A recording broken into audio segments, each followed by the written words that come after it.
Mobile के बारे में कुछ गुफ्तगू करेंगे, क्योंकि ये जो मोबाइल है आज की डेट में मोबाइल बहुत सारी समस्या का हल भी कर दिया है, बहुत भयानक भी है और बहुत अच्छा भी है। तो कुछ इसके बारे में चर्चा करेंगे, क्या इससे बेनिफिट है और क्या इसके नुकसानात हैं। फ़वाइदे नुकसानात के बारे में आज मोबाइल के बारे में गुफ्तगू करेंगे।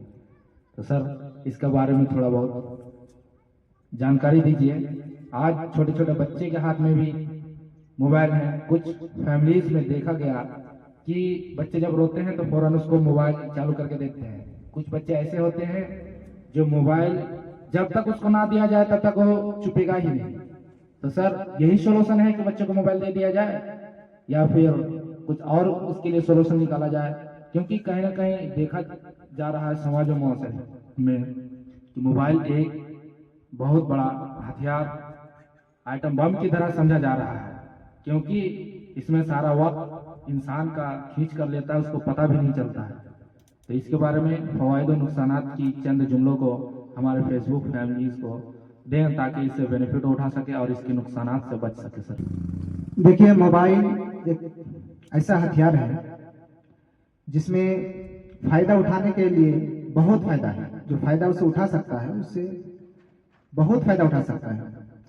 अगर हम एक लाइब्रेरी खोलते हैं तो लाइब्रेरी में हमको 50,000 60,000 की किताबें चाहिए। उसके लिए हमको काउंटर बनाना पड़ेगा, उसके लिए उसके रखने के लिए जगह चाहिए, रूम चाहिए।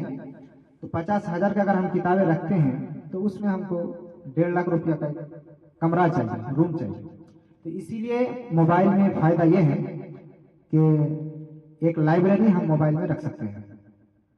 जो मोबाइल 10,000 में खरीद सकते हैं, 20,000 में खरीद करके हम 60 70 हजार 1 लाख रुपया का किताबें मोबाइल में रख सकते हैं। उससे हमको ये फायदा है। और कोई भी किताब हम स्टडी करना चाहें, उसे पढ़ना चाहें, फौरन उससे हम पढ़ सकते हैं, खोल कर उसे हम पढ़ सकते हैं। इसीलिए मोबाइल में बहुत फायदा है उन बच्चों के लिए जो उसे समझते हैं कि इसमें गलत क्या है और सही क्या है। जिस बच्चा को समझ ही नहीं है, अकल ही नहीं है कि इसमें फायदा क्या है और नुकसान क्या है, तो उसके लिए बहुत नुकसानदेह है। जैसे बच्चे आपने फरमाए कि बच्चे जब रोने लगते हैं तो उनके वालिद मोहतरम उनको मोबाइल दे देते हैं और उसको चुप करा देते हैं। इससे ये होता है कि बच्चे के अक्ल को मोबाइल जब्त कर लेते हैं।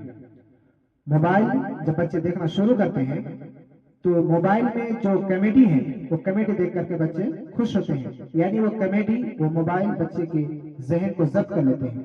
इससे बच्चे का बहुत नुकसान है कि बच्चे आगे चल करके किताब में उसका जी नहीं लगेगा, उसका दिल नहीं आएगा किताब में, लेकिन उसका दिल लगेगा मोबाइल पर। इसीलिए मोबाइल एक हथियार है, जिस तरह हम उसको चाहें इस्तेमाल करें।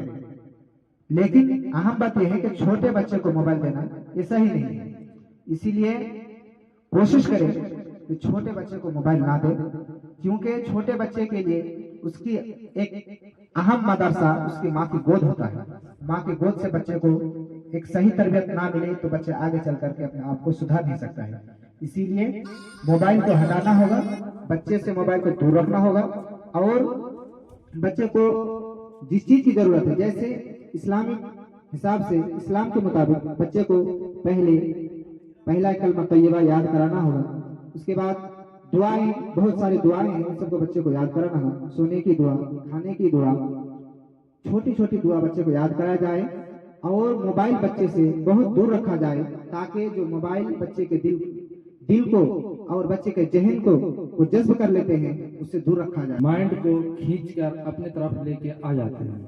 अगर इस पॉइंट के ऊपर गौर करना है तो आप देखिएगा, जब बच्चे मोबाइल देख रहे होते उस टाइम आप अचानक मोबाइल ले लीजिएगा, तब उसकी मेंटलिटी कैपेसिटी किस तरह होता है वो देखिएगा, रिएक्शन देखिएगा बच्चों का, तब आपको समझ में आ जाएगा मोबाइल बच्चों की दिमाग को खींचता है या नहीं। इस बात का जवाब आपको मिल जाएगा। आप तजुर्बा कीजिएगा, यकीनन आपको इसका आंसर मिल जाएगा उसी टाइम। तो देखा जैसे बच्चों को मोबाइल कब देना चाहिए और नहीं देना चाहिए, किस तरह देना चाहिए। बच्चों की जिंदगी को संवारने की जो जिम्मेदारी होती है माँ की गोद से लेकर के शुरू होती है। सबसे पहले मदरसा और स्कूल जो है माँ बाप की गोद है। हम उसकी जिंदगी को किस तरह ढालें हम किस तरह उसकी जिंदगी को संवारें, माँ और बाप की गोद से शुरू होता है। तो इन्हीं चंद बातों से अपनी आज का पॉडकास्ट खत्म करते हैं। मोबाइल से एक रेडिएशन निकलता है जिससे दिमाग और आंख में बहुत ज्यादा असर पड़ता है, जिससे आंख में चश्मा भी लग सकता है और मेंटलिटी जो ग्रोथ है वो रुक जाएगा, और जो सोचने और समझने की ओरिजिनली फिजिकली जो ताकत होता है वो खत्म हो जाती है, वो आकर के मोबाइल पर ही निर्भर हो जाता है। उम्मीद करते हैं ये मैसेज आपको अच्छा लगा होगा और मोबाइल की रेडिएशन से आप दूर रहें, क्योंकि जब लंबा टाइम 1 से 1.5 घंटा मोबाइल इस्तेमाल होता है तो वो गर्म हो जाता है। तो आप जब 2 से 1.5 घंटा अपना दिमाग को उसमें लगातार कंटिन्यूस लगा कर रखते हैं तो आपका सर में भी दर्द होता है। तब होता है क्या, धीरे धीरे आप सर दर्द बन जाते हैं, आपका दिमाग दर्द होने लगता है, तब डॉक्टर के पास दौड़ते हैं, चश्मा का इस्तेमाल करना पड़ता है एक्स्ट्रा। तो यहीं से अपनी बातों को समाप्त करते हैं। उम्मीद करते हैं ये वीडियो, ये पॉडकास्ट आपको अच्छा लगा होगा, तो दूसरों तक मैसेज पहुंचाएं और कमेंट में बताइएगा अगले वीडियो किस चीज का लेके आए आप लोगों के लिए, किसके बारे में जानना चाहते हैं। थैंक यू दोस्तों, अस्सलाम वालेकुम।